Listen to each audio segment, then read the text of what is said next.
শায়েখ মেয়েদের এক ধরনের হিজাব বের হয়েছে যেখানে সুবহানাল্লাহ, আলহামদুলিল্লাহ, আল্লাহু আকবার, বিসমিল্লাহ এইগুলি বাংলা, আরবি, ক্যালিগ্রাফিতে, ইংলিশে লেখা থাকে। এসব পরে মেয়েরা কি বাথরুমে যেতে পারবে?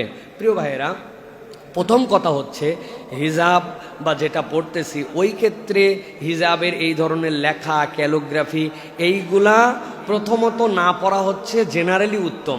কেননা এইগুলার আলাদা একটা অ্যাট্রাকশন তৈরি করার জন্যই হয় গোল্ডেন কালার দিয়ে অথবা রূপালি জরি দিয়ে এইটা লেখা হচ্ছে, অতএব এইটা আমাদের জন্য উত্তম নয়। আর দুই নম্বর কথা, বিসমিল্লাহ, মাশা আল্লাহ, যেটা আল্লাহর নাম স্পষ্ট অক্ষরে লেখা আছে, বাহ্যিকভাবে বোঝা যায়, ওইটা তো আল্লাহর নাম যদি বিসমিল্লাহ লেখা থাকে তাহলে ওটা কোরআনের আয়াত, ওইটা তো আপনি নাপাক অবস্থায় ধরতেও পারবেন না। তাহলে একটা মানুষ তো সবসময় অজুর হালতে থাকে না, আর ওটা বাহিরের বাহ্যিক অবস্থায় থাকে, তাকে ওয়াশরুমে যেতে হয়, টয়লেটে যেতে হয়, বাথরুমে যেতে হয়, নাপাক জায়গায় যেতে হয়, অতএব এটা কোরআন অবমাননার অনিচ্ছাকৃত একটা শামিল হয়ে যেতে পারে।